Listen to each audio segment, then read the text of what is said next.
Buenos días, vamos a dar inicio a la presentación de nuestro proyecto aplicado para el Diplomado de Machine Learning de la Universidad Nacional de Colombia. Los integrantes del equipo del trabajo somos Luis Eduardo Ortiz, Darien Biancha y Brandon Ardila. En principio, como contexto, Bogotá ha sido declarada en varias ocasiones una de las ciudades más contaminadas a nivel mundial. Es por eso que la meta de nuestro proyecto es describir la calidad del aire en distintos momentos del día para nuestra ciudad, así como hacer una comparación general con lo ocurrido durante el periodo de la cuarentena por el COVID-19.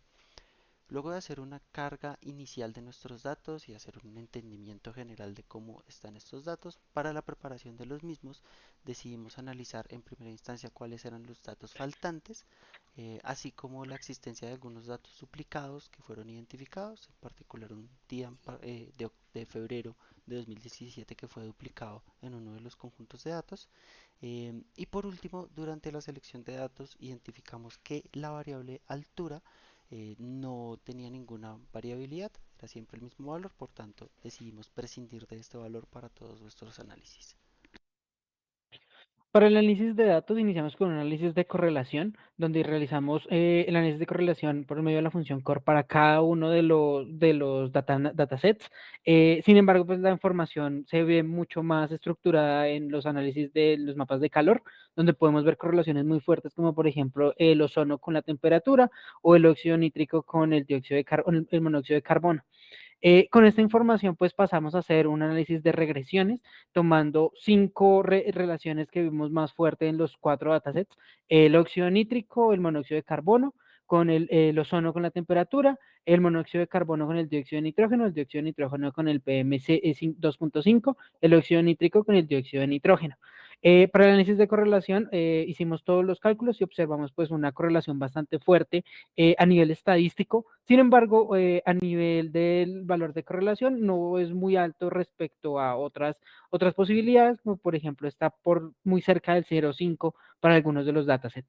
Con esta información pasamos a una inferencia estadística y tratamos de inferir uno de los datasets, que es el dataset de Guaymaral, que no cuenta con el valor de monóxido de carbono.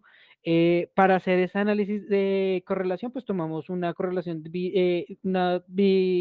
una regresión bilineal. Esta regresión bilineal nos permitió calcular el monóxido de carbono para el dataset de Guaymaral, dándonos una correlación cercana al 2.9 para el monóxido de nitrógeno y 0.69 para el monóxido de carbono con el dióxido de nitrógeno.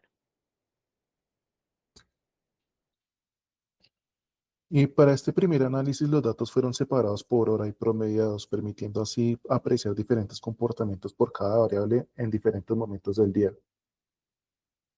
Para el segundo análisis se involucraron los días de la semana para la separación de los datos, dejando ver que los contaminantes, salvo el ozono, tienen valores inferiores los fines de semana y mayores los días entre semana. Y para el tercer análisis se compararon dos periodos de tiempo de interés antes y durante la cuarentena de la pandemia. Naranja es antes de la cuarentena y azul es durante la cuarentena que está en el dataset, dejando ver diferencias muy marcadas en donde los contaminantes como el material particulado son inferiores durante la cuarentena, mientras que el ozono sí ha mostrado un incremento.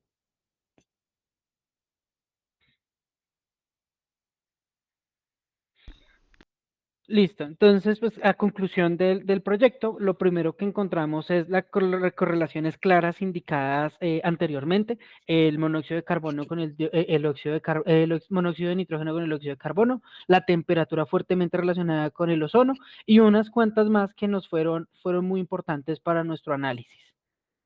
En particular, algunas de estas correlaciones validan eh, estudios sobre la atmósfera que se han realizado. En particular, uno de los que consultamos es cómo el ozono con respecto a los rayos del sol reacciona para convertirse en otros componentes, como por ejemplo el monóxido de nitrógeno y el dióxido de nitrógeno. Los mapas de calor y los análisis por hora evidencian el volumen de contaminantes en el aire y los momentos más críticos del día. De estos análisis podemos concluir, por ejemplo, que si poseen condiciones físicas agravadas por contaminantes de aire, es recomendable evitar las horas de mediodía, ya que el volumen del ozono es considerablemente alto y tiene una varianza considerable. Asimismo, también el material particulado también tiene valores altos entre semana durante el día.